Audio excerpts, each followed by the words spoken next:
So this is Calpis concentrate tomato.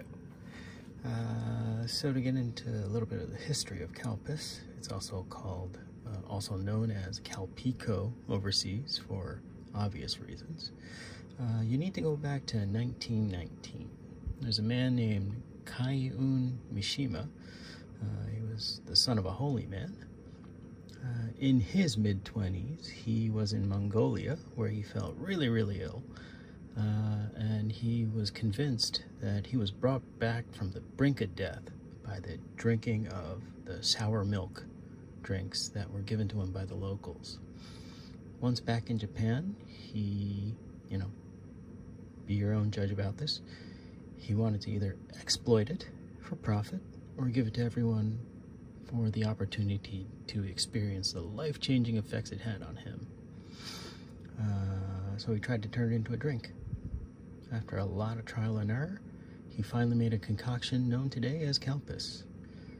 I say you decide the man's scruples yourself, as while he did profit from the venture, it is known that in the past that he also gave out free Calpis to regions affected by the Great Japanese Earthquake in 1923.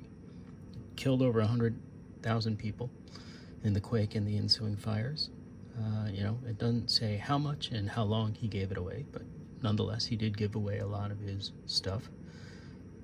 Okay, so enough about the man. The drink is primarily made of byproducts from turning full-fat milk into skim milk, much like gasoline is a byproduct of making kerosene out of crude oil.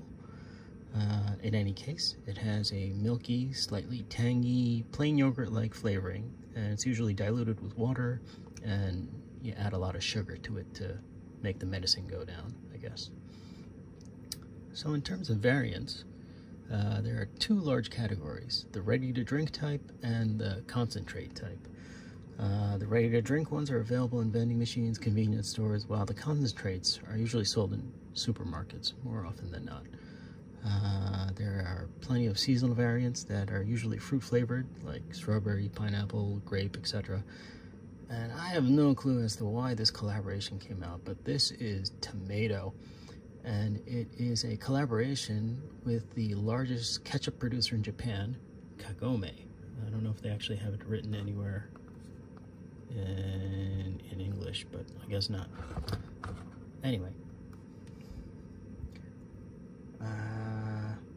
I guess they, maybe, it was a bumper year, and rather than having excess tomatoes flood the market and drive the prices down, they decided to, spread their wings or, drive their claws into, you decide, to pairing their sweet and sourness of tomatoes with the tanginess of Calpis to be a refreshing drink. Well, I don't know, you be the judge of that one. So, getting on to the ingredients. Ingredients are listed in descending order. The thing listed first is the largest percentage of the drink. To start off, you have domestic sugar,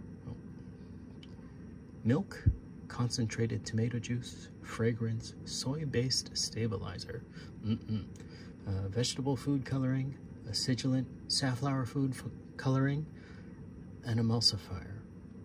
In any of those ingredients, I saw milk, but I didn't see any milk byproducts in the ingredients, so who knows. Now, the caloric information here is based on the whole bottle, so I'm only going to go into the 100 milliliter numbers, but per 100 milliliters, it's about 3.3 fluid ounces. It's 49 kilocalories, 0.3 grams of protein, 0 grams fat, 12 grams carbohydrates, and 0 to 0.03 grams of salt. Okay, so you're supposed to dilute this by 5. So I'm just gonna eyeball this sucker.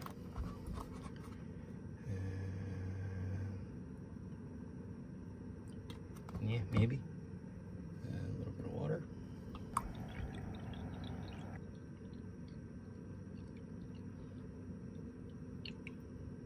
Maybe a little bit more. Okay.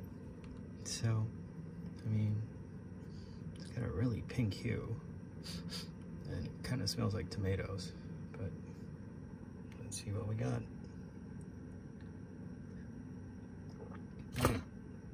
Oh my, oh my. Yeah, that's like someone threw a ketchup packet in my Calpis.